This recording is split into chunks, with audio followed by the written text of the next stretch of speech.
with this situation in Sri Lanka now, and we're going to speak to BBC Sinhala's service. Ranga Sirilal is joining us live, also from the Sri Lankan capital, from Colombo. It's good of you to speak to us. Just help us to understand the significance of this family that has dominated Sri Lankan politics for such a long time, and the strength of feeling that we're seeing now.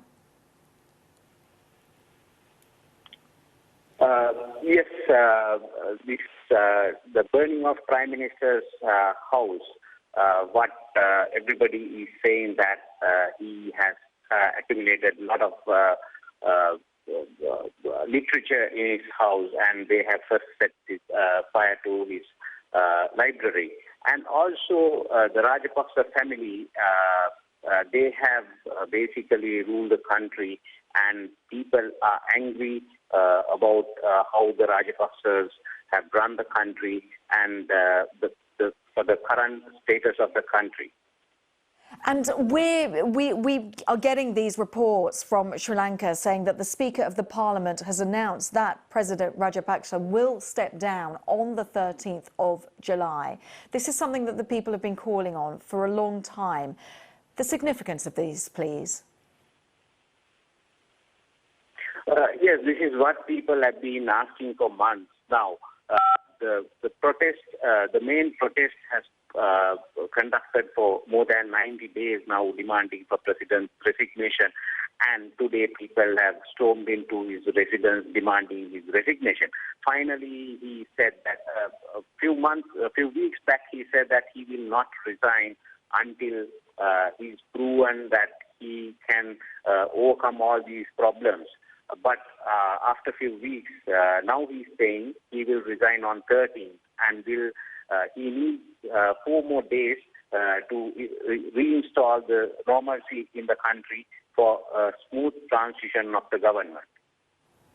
And so how will that look from your understanding, a transition, a smooth transition, if that's my understanding? How will that look? How is that feasible given what we're seeing, the volatility on the streets of the capital?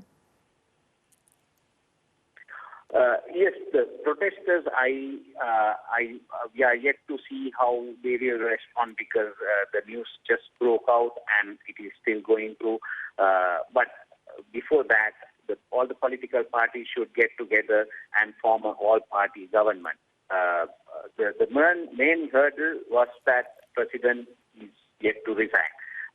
The demand from the main opposition and the other opposition parties was that they will not join the government unless President resigns. Still, President says that he will resign on 30.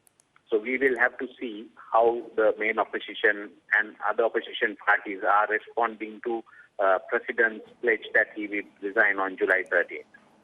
And Ranga, when it comes to the opposition, given the critical conditions of the people within Sri Lanka, the problems that they have of getting just basics, the opposition, are they in a position to effectively create a new government, or will it go to elections? I just wonder technically, given that ultimately people need food, they need fuel, how that will work itself out. Yeah, unless Sri Lanka reaches a political stability, there won't be a continuation of fuel, continuation of food supply.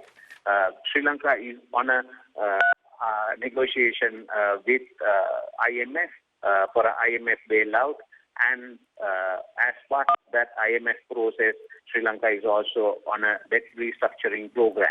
All this is possible only there is a political stability.